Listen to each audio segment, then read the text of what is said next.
Dubai, Abu Dhabi உள்ளிட்ட நகரங்கள் மீது ஈரான் இதுவரை 541 ட்ரோன்கள், 165 பாலிஸ்டிக் ஏவுகணைகள் ஏவியதாக UAE அரசு அறிக்கை வெளியிட்டுள்ளது.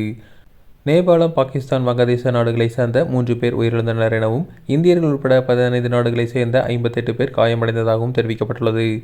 ஈரானிய படைகளால் ஏவப்பட்ட நூற்றுக்கணக்கான ஏவுகணைகள் மற்றும் ட்ரோன் தாக்குதல்களை ஐக்கிய அரபு அமீரகத்தின் வான் பாதுகாப்பு படைகள் மிகவும் வெற்றிகரமாக முறியடித்துள்ளன. இன்று காலை நடைபெற்ற 2ஆம் நாள் தாக்குதலின் போது அமீரக வான் பாதுகாப்பு படை 20 பாலிஸ்டிக் ஏவுகணைகளை வானிலேயே அளித்ததுடன் மேலும் 8 ஏவுகணைகள் கடலில் விழுந்தன எனவும், அதேபோல 2 குரூஸ் ஏவுகணைகள் மற்றும் 311 ட்ரோன்களை பாதுகாப்பு படையினர் சுட்டு வீழ்த்தினர். இருப்பினும் துரதிருஷ்டவசமாக 21 ட்ரோன்கள் பொதுமக்களின் குடியிருப்புகளை தாக்கியுள்ளதாக பாதுகாப்பு அமைச்சகம் உறுதிப்படுத்தியுள்ளது. கடந்த 2026 பிப்ரவரி 28ஆம் தேதி முதல் தொடங்கிய இந்த ஈரானிய தாக்குதல் இதுவரை மொத்தம் 165 பாலிஸ்டிக் ஏவுகணைகள் கண்டறியப்பட்டு அவற்றில் 152 ஏவுகணைகள் வெற்றிகரமாக அளிக்கப்பட்டுள்ளன. மீதமுள்ள 13 ஏவுகணைகள் கடல் பகுதியில் விழுந்துள்ளன.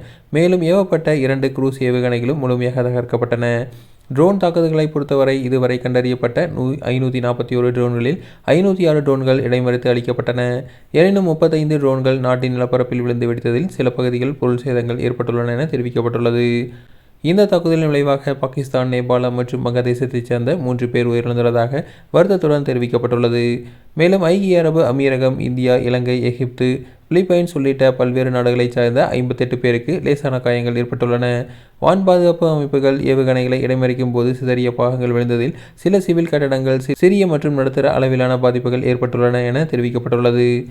எந்தவொரு அச்சுறுத்தலையும் எதிர்கொள்ள தங்கள் படைகள் முழு தயாராக இருப்பதாக தெரிவித்துள்ள பாதுகாப்பு அமைச்சகம், நாட்டின் குடிமக்கள், குடியிருப்பாளர்கள் மற்றும் சுற்றுலா பயணிகள் பாதுகாப்பிற்கு எப்போதும் முன்னுரிமை அளிக்கப்படும் என்று உறுதியளித்துள்ளது.